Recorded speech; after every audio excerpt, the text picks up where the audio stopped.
WWE SummerSlam is fast approaching. In fact, at this point, it is only 2 days away.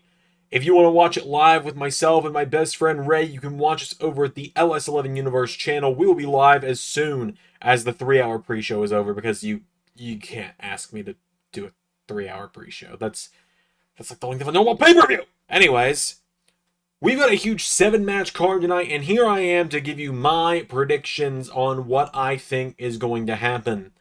If you want to know what I think should happen, well, maybe that's a video for tomorrow. So, first things first on the card for SummerSlam is Gunther, the King of the Ring, challenging Damian Priest for the World Heavyweight Championship. Now, for the last several weeks, I have been saying every week on the Raw Watch-Along on LS11 Universe that I thought Damian Priest was going to win this. Gunther's been underestimating him. Gunther's been talking about how Damian should just hand him the championship, has been trying to offer Damian a chance to forfeit the championship to him for every week for almost the last month now, and Damian has every time been telling him to stop underestimating me because it's what you did against Sami Zayn. Now, until this past Monday, I thought that this was going to be the story they told. I thought they were going to tell the story of Gunther underestimating Damian Priest, and that it was going to lead to Damian Priest overcoming Gunther just like Sami Zayn did at WrestleMania.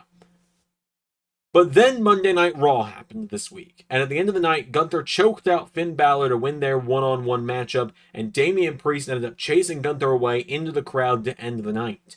And they've been putting clips up on WWE's Twitter and Instagram where they've been showing Gunther getting laid out night after night on the live event circuit this week by Damian Priest with the continuous caption of "Don't underestimate Damian Priest." And I think now what they're going to kind of show here is that Gunther is no longer going to be underestimating Damian Priest, and they may even just simply tell it with a backstage interview or something at SummerSlam where Gunther says something along the lines of, and I won't be doing the impression this time, something along the lines of, "I was underestimating Damian Priest. He showed me he can be a serious competitor. He doesn't want the Judgment Day by his side tonight. That's going to be his biggest mistake." And I think that we are going to see some Judgment Day interference end up costing Damian Priest the match, because we've been seeing Damian doesn't want Judgment Day getting involved. He doesn't want Finn. He doesn't want JD. He doesn't want Dom. He doesn't want Rhea. He doesn't want anyone helping him win his matches. And I think that's ultimately going to lead to his downfall, because we're going to see Finn Balor end up betraying Damian Priest and costing him the World Heavyweight Championship. I think SummerSlam is going to be the night the Judgment Day finally implodes after about a year and a half of teasing it at this point. After almost a year and a half of all the dissension being teased between the group, I think it's finally going to happen. The group is finally going to come to an end at SummerSlam. Do I want it to happen? Not particularly. I really like the Judgment Day. I like them as a group. I think they've got a good dynamic. But I also understand that it's probably time for something significant to get shaken up in the group. The Queen of the Ring winner, Nia Jax, is going to be challenging Bayley for the WWE Women's Championship. Now, for a little while, when I thought that Gunther was going to be losing to Damian Priest, I thought that Nia Jax would be winning this match. I have a feeling that Triple H is going to reintroduce King and Queen of the Ring and try and make a big deal out of both of them. He's already done so with giving the winners guaranteed title matches at SummerSlam, but I feel like you had to have at least one of your winners of the King and Queen of the Ring tournaments end up walking out of SummerSlam as a champion. Now that I think Gunther is going to walk out of SummerSlam with the World Heavyweight Championship, I have a feeling Nia Jax is going to get this close, but is going to ultimately come up short to Bayley, and they're going to tease a Tiffany Stratton cash-in with her new briefcase, which I assume we're going to be seeing debut tomorrow on SmackDown, which I'll also be doing a live watch-along to over at LS11 Universe.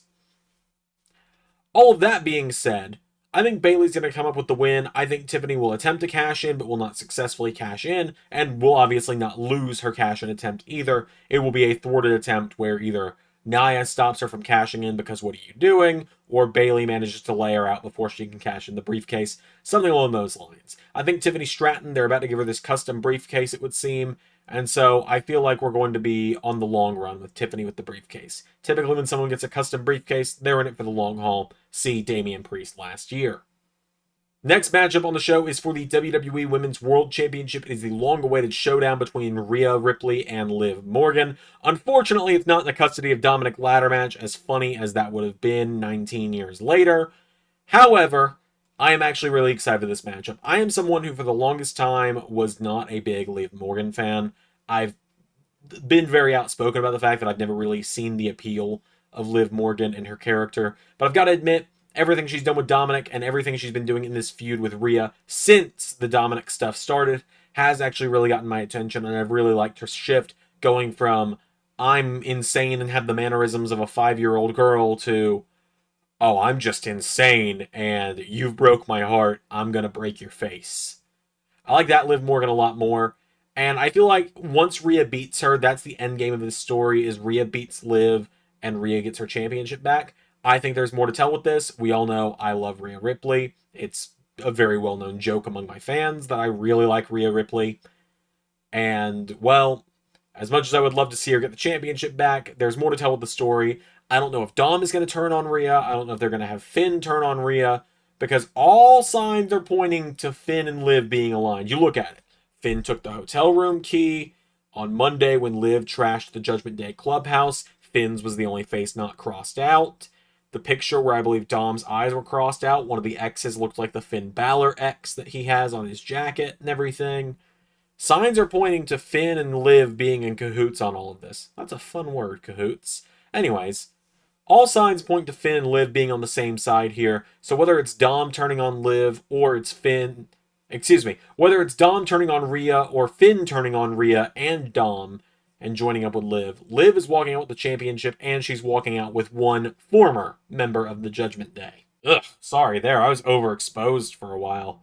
Had to change some camera settings so I don't look like a ghost. The light shining in my face.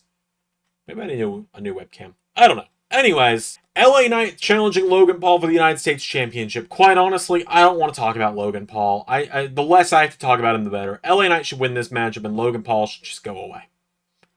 250 days and 2 defenses. Like, what in the Brock Lesnar is this? Oh, but the title's getting... I could rant about this for hours. I'm not going to. LA Knight should win. Moving on. On the other side of the mid-card, we've got the Intercontinental Championship, Sami Zayn versus Braun Breaker. Now, I personally felt like Braun Breaker should have won the championship back at Money in the Bank, but I feel like now is the time, save it for the bigger stage. Hell, reenact John Cena versus Brock Lesnar from SummerSlam 2014. That's how I feel about it. Braun Breaker should steamroll through Sami Zayn on this one. Sami had the ability to stand tall at the end of the go-home show, had the go-home math, as most people call it. Sami stood tall at the end of the go-home show. Last time, Braun stood tall on the road to Money in the Bank. So this time, I think Sami's going to walk in. He's just going to get rocked by Braun Breaker. Braun's just going to spear him over and over, and Braun is going to be your new Intercontinental Champion. And I think they're going to use that Intercontinental Championship for Braun the same way that they've used it for Gunther. And this time next year, we might be seeing Braun Breaker in the main event of SummerSlam fighting for the World Championship. I'd love that. I'd love that. Check back with me in 2025 if I'm still even doing this YouTube thing. I will be. Up next, we've got probably the most controversial opinion I have on this entire list. I almost had a full video dedicated to this the other day, but I couldn't fill 10 minutes with it, so I ended up not doing it. CM Punk versus Drew McIntyre with Seth Rollins as the special guest referee. I mean, look, I'm just saying, Ref freaking Rollins is right there. I'm giving you this one. I'm giving you this one.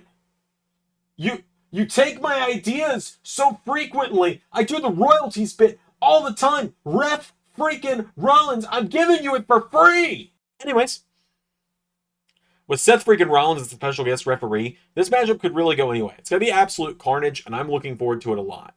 Now, a lot of people talk about how this could very well be CM Punk's only match this year because there's always the wild card of what if he gets hurt again. I'm going to try to go in this one optimistically and say we're going to have CM Punk uninjured for the rest of the year. He's going to make it to WrestleMania 41. He's going to fight in the main event of Night 1 of WrestleMania 41 for that World Heavyweight Championship against Gunther or Damian Priest or Seth Rollins or Drew McIntyre or whoever has it at the time. Punk's going to walk into the main event of WrestleMania Night 1 at WrestleMania 41. However, I don't think CM Punk should be winning this matchup. I don't. Now, there's a lot of ways you could go about this. You could have Drew do something drastic. You could have Seth accidentally cost him, similar to Bret Hart, Shawn Michaels, Undertaker at SummerSlam decades ago at this point. There's many of routes you could take for this one. However, that being said, the reason that I say that Drew McIntyre should beat CM Punk at SummerSlam is because for the last 5 months since WrestleMania, 4 months, excuse me. the last 4 months since WrestleMania, CM Punk has had Drew McIntyre's number. Punk has had McIntyre's number, right? And Punk says he wants to be done with Drew after this because there's so many other people he wants to face, and he's already lost the first 9 months of his return to the WWE on this Drew McIntyre feud because of the injury. Drew doesn't need a world championship. What Drew needs is revenge on the guy that has cost him everything in the last 9 months. Drew and Seth were the first people to start feuding with CM Punk when he returned in November of last year.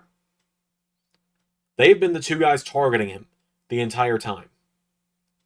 So what I say you do is you have Seth accidentally cost CM Punk the match to Drew McIntyre. Drew gets his last laugh. He throws Punk's bracelet back down on him while he's unconscious after getting the 3. Drew moves on to start feuding with Gunther for the World Heavyweight Championship. And CM Punk and Seth Rollins begin their feud. In that time, you have Drew win the World Heavyweight Championship from Gunther later on in the year, whether that be at Bad Blood in October, War Games in November, the Rumble in January, whenever you want to do it. And then the main event of WrestleMania Night 1 is CM Punk versus Drew McIntyre versus Seth Rollins for the World Heavyweight Championship, where the 3 all come full circle a full year later. Now, does that pretty much eliminate the entire need for me to do a How I Would Book SummerSlam video tomorrow? Yeah, it kind of does, I guess. So, there's that one for free for you.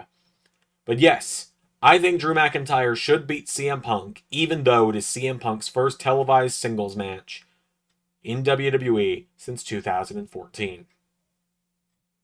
And this is not some Xander hates CM Punk conspiracy. I have no hard feelings towards Punk at this point. I think him blocking me on Twitter is funny more than it is anything. I don't really care. I'm actually happy to see him every time he's on my screen. He seems like he's having fun. But I think Drew should win. And that brings us to the main event of SummerSlam. Cody Rhodes, Solo Sikoa for the WWE Championship. This is a tough one, man.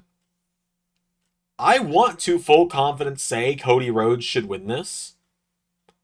I want to full confidence say Cody Rhodes should win this. And that be it. But there's that sneaking doubt in my mind that Solo is going to win. There's just this sneaking doubt in my mind that Solo is going to win. That being said, I'm locking in my official prediction as Cody. Bloodline have been laying out Cody every week on the road to SummerSlam. That being said, we'll know tomorrow during the SmackDown watch-along on LS11 Universe. I'm getting the plugs in where I can. We'll know who's going to stand tall before SummerSlam tomorrow, and I think it's going to be the Bloodline again. I think they're going to dethrone DIY tomorrow and take those WWE Tag Team Championships, which I will admit makes me a little sad because I was really happy when my guys DIY got the championships. I think Cody will retain. And it's the obvious thing, everyone agrees. Roman Reigns has got to come back on Saturday, right? I mean, he's got to. He's got to show up. And the show has got to end with Roman and Solo face to face. Or even Roman and Cody side by side against Bad Bloodline, right? I mean, if we're getting babyface Roman now, good guy Roman Reigns, then he's got to acknowledge that Cody Rhodes was the better man at WrestleMania. And he's got to look at Solo and pretty much just be like, yeah, you ain't the tribal chief, and you ain't been talking to me at all. So I imagine Cody will win. That's my official prediction. Yeah, is Cody's going to win. It's the match I'm the least sure about on this entire card. Like, if you ask me to put money on any of these matches, this is the one I'm putting the least amount on, is Cody versus Solo. That being said, those are my SummerSlam predictions. Let me know what you think down in the comments below. Be sure to hit that subscribe button, hit that little notification bell, because I'm going to be trying to upload here a lot more now. Until then, I've been Xander, that was WrestleLuigi, and I will see you all next time.